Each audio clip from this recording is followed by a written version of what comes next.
Okulların yüz yüze eğitime açılması olayı aslında büyük bir cesaret isteyen bir olaydı. Daha önceki süreçte bakanlığımızın açıklamış olduğu bir süreç vardı. 21 Ağustos'tan itibaren yüz yüze eğitim düşünülüyordu. Sonra Bilim Kurulu'nun açıklamalarıyla bu biraz daha ötelendi ve en son 21 Eylül'de açılması planlanıyor. Tabii bu bütün sınıf seviyelerinde olmayacak. Yani bunu artık biliyoruz. Çünkü yoğunlaştırılmış bir eğitim bu süreçte mümkün değil. Bütün öğrencilerin okul binasına girip sınıflarda yoğun bir şekilde birbirleriyle iletişim kurması mümkün olmayacak. Dolayısıyla öncelikle 1. sınıf, 8. sınıf ve 12. sınıflar bazında bir yüz yüze eğitim süreci düşünülüyor. Uzmanların da kademeli olarak öncelikli olarak bir tespitte bulunulması noktasında bir tavsiyeleri oldu ve sonraki süreçte oluşabilecek bir risk karşısında tekrar okulların kapanma durumu ya da geri adım atma riski bulunduğundan böyle bir seçenek karşımıza geldi. Şimdi öğretmen ve öğrenciler açısından alınacak tedbirlerden birkaç tanesini ben söyleyeyim. Mesela bu sürecin başlamasıyla birlikte bakanlık bütün okullara okulun temiz sertifikası veriyor. Her yönüyle hazır olan bütün okullar bu sertifikayı alabiliyor. Yani afişlerin okulların çeşitli birimlerine asılmasından tutun, dezenfektanların okulun birkaç bölümüne konulmasına kadar, maske temininin yapılmasına kadar, işte veli ziyaretinin hangi şartlarda olacağına kadar lavabo temizliği, sınıf temizliği, havalandırma olayını kapsayacak şekilde bir planlama yapıldı ve planlamayı gerçekleştiren bütün okullara okulun temiz belgesi verilecek ki verilmeye başlandı. Milli Eğitim Bakanlığı tarafından oluşturulan komisyonlarla, denetmenlerle bu belge okullarımıza veriliyor. Şimdi açıkçası şunu söylemek istiyorum.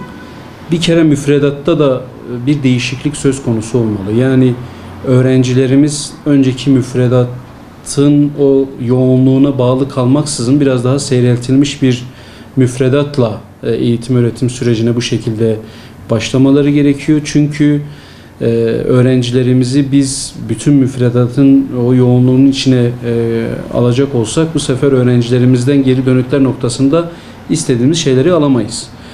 Bu anlamda müfredatın da yine yeni kazanım haritası oluşturulacak şekilde, yani uzmanlarımız tarafından öğrencilerimize verilecek kazanımların biraz daha güncellenerek önümüze getirilmesinde fayda var diye düşünüyorum.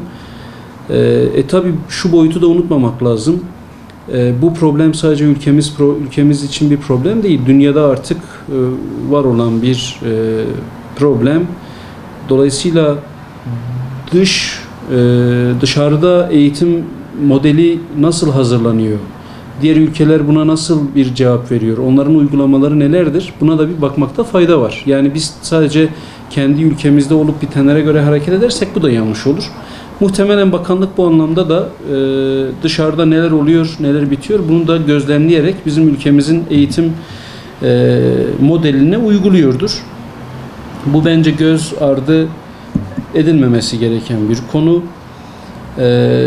Tabii okullar öğrenci almaya başladığında mesela bir ateş ölçer cihazı bulundurmaları gerekiyor. Uzaktan kontrol edebilecek şekilde. Orada öğrencilere yollar gösterecek, onlara yöntem gösterecek, onların nelere dikkat etmesi gerektiğini söyleyecek. Belki de bir idarecinin de olması gerekiyor. Yani bu Covid'den sorumlu aslında bir idarecinin görevlendirilmesinde fayda var diye düşünüyorum. Yine okullarımızın çoğunda belki bulunmayabilir ama temin noktasında bir çalışma yapılabilir. Hijyen paspası, yani öğrenciler okula girmeden önce ayakkabılarını güzelce bir temizleyecek. bir hijyen paspasının olması gerekiyor. Maske temini noktasında Bakan Bey'in açıklamasına göre bir problem olmayacak. Öğrencilerimiz her gün, belki günde bir defa daha da değiştirebilecek şekilde maske bulunduracak.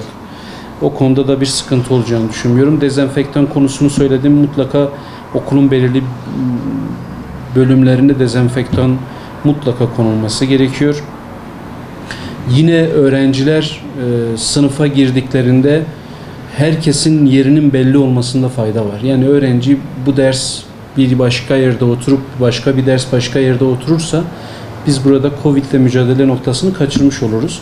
Yani her öğrencinin yeri de belli olmak zorunda ve arka arkaya bir dizilimden ziyade birbirine çapraz oturacak şekilde bir oturma düzeni sağlanması gerekiyor. Çünkü şöyle bir problem de çıkacak. Mevcudu 30 ve 30'dan fazla olan sınıflarda dönüşümlü bir eğitim sistemi planlanıyor. Yani örnek veriyorum. Bir A sınıfında 30 öğrenci varsa 15 öğrenci pazartesi, salı, çarşamba günü okulların temizliği için bir zaman ayrılması planlanıyor. Perşembe, cuma günü de geriye kalan diğer 15 kişilik gruba bir eğitim öğretim süreci planlanıyor. Dolayısıyla her öğrencinin yeri belli olacak. Bir sonraki grupta o sınıfta eğitim verildiğinde boş kalan sıralara diğer öğrencilerin oturmaları sağlanmalı. Bu da önemli. Yine okulun hem dışına hem koridorlarına bilgilendirici broşürler, afişler, resimli posterler. Çünkü şöyle düşünün, birinci sınıf öğrencisi okuma yazma bilmiyor. Dolayısıyla oraya sadece okuma yazma ile alakalı birkaç not bırakmanın ötesinde oraya resimli posterler koymak lazım. Öğrenci elini nasıl yıkayacak, hangi aralıklarla yıkayacak, kaç saniye yıkayacak, sabun kullanacak mı, kullanmayacak mı, bunu böyle gösterecek posterler mutlaka gerekiyor. Çöp kovaları öğrencinin elinin temasını gerektirmeyecek şekilde olmak zorunda. Pedallı örneğin. Özellikle pedallı çöp kovaları temin edilmesi gerekiyor. Ve hatta öğrencilerimizin kullanacağı eşyaların hepsi, tahta kalemi bile özel olmak durumunda. Yani her öğrencinin cebinde normal kalemin dışında aslında bir de tahta kaleminin olmasında fayda var. Bunlar öğrenciler açısından dikkat edilmesi gereken konular. Öğretmenlerimiz de öğrencilerimizi sürekli yönlendirecek. Yani onları takip edecek. Özellikle nöbetçi öğretmenlerimize burada çok iş düşüyor. Öğrencilerin birbirlerine yakın temasta bulunmalarını engelleyecek argümanlar geliştirmek zorundayız. Oyunlar geliştirmek zorundayız. Sonuçta çocuklar teneffüse çıkacaklar. Enerjilerini tüketmek durumunda kalacaklar.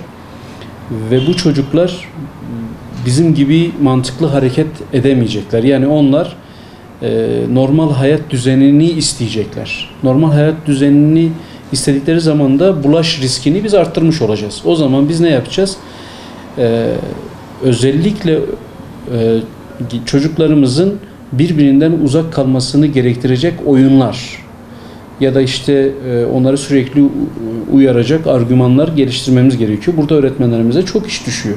Sınıf ortamında mesela çocuklarımızın özellikle birinci sınıflarında hepimiz de birinci sınıf dönemi geçirdik. Onların bağırmasını sağlayacak olaylardan da kaçmamız gerekiyor. Çünkü biz öğrencilerimiz bağırdığında onların ağızlarından tükürüğün dışarı çıkmasına da sebep olmuş oluyoruz. Bu da aslında çok doğru olmayacak. Yani öğrencilerimizi çok gerginleştirmeyecek, onların daha çok rahatlamasını sağlayacak, çok yormayacak etkinliklerle, çalışmalarla dersimizi yürüteceğiz ki öğretmen arkadaşlarımız bu konuda uzmandırlar. Onlar en iyisini yapacaklardır. Ki zaten onlar da sonuç itibariyle hastalık sadece çocuklara mahsus bir şey değil. Tüm toplumun her kademesine, her yaşına bulaşabilecek bir durum var ki kaldı ki risk grubunda olan çocuklar değil, aslında risk grubunda olan orta yaş ve sonrası. Dolayısıyla öğretmenlerimiz bu anlamda üzerlerine düşeni kendi sağlıkları açısından da değerlendirdiğimizde daha güzel yapacaklardır. Şimdi tabii şu noktaları da kaçırmamak gerekiyor. ziyaretçi almamak gerekiyor. Yani bir kere okullara şu süreçte ziyaretçi yasağı getirmek gerekiyor. Veli görüşmelerini kesinlikle içeride bana sorarsanız yapmamamız gerekiyor. Yani okulun yoğunluğunu arttıracak hiçbir girişime izin vermemek lazım. Toplu etkinliklerden kaçınmamız gerekiyor. Mesela bir sinema, tiyatro ve benzeri etkinliklerden uzak kalmamız gerekiyor. Biraz daha böyle toplu olmayacak etkinlikler düzenlersek daha iyi olacak. Ortak kullanım alanlarına dikkat etmek gerekiyor. Mesela müzik sınıfı, işte konferans salonu, resim sınıfı gibi yerlere de temizliğine sürekli dikkat etmemiz gerekiyor. Temizliğini sürekli yapmamız gerekiyor. Dezenfektan sürekli orada kullanmamız gerekiyor. Ve daha doğrusu oraları çok fazla kullanmamamız gerekiyor. Yani oralara da dikkat etmemiz gerekiyor. Ortak kullanım alanları bizim için bu anlamda riskli diye düşünüyorum.